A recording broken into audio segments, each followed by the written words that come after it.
Alors bonjour à tous, bon vendredi à tous. Je vais vous lire le calendrier du 26 septembre. Je le trouvais juste tellement vrai. Ceux qui s'attendent à l'Éternel renouvellent leurs forces. Ésaïe 40, 31. Quand tout, ils tiennent, lui, Jésus, la première place. Colossiens 1, 18. Nos jours sont dans ses mains. Nos bonnes intentions s'évanouissent souvent après une longue journée, quand la fatigue s'installe et quand l'envie de se détendre devient irrésistible.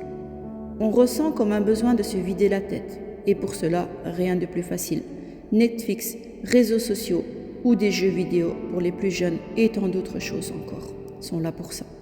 Pas besoin de réfléchir, de s'intéresser à des proches, de se poser des questions. On se dit que ce moment de détente sont là. Récompense méritée de notre journée d'effort. Et on espère que cela nous fera du bien. Mais invitons-nous Dieu aussi dans nos distractions ou nos occupations, pendant nos temps libres.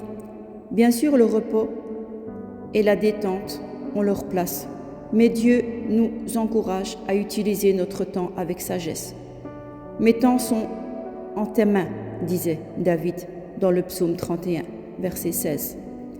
Mes temps, cela veut dire non seulement un moment que nous mettons à part pour lire la Bible ou aller à la rencontre chrétienne, cela veut dire chaque moment de notre vie. Oui, la fatigue est souvent là, mais notre Dieu le sait et il veut nous aider. Il renouvelle nos forces, notre énergie. Il veut toujours la première place dans nos cœurs et dans nos choix de la vie.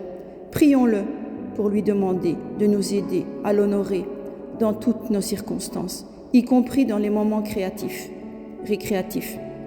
Quand nous rentrons de notre journée, ce temps aussi appartient à Dieu. Demandons-lui que tous les moments de nos vies soient utiles à son honneur. Tournez aussi vers les autres et pas uniquement vers vous-même. Amen. Que Dieu vous bénisse.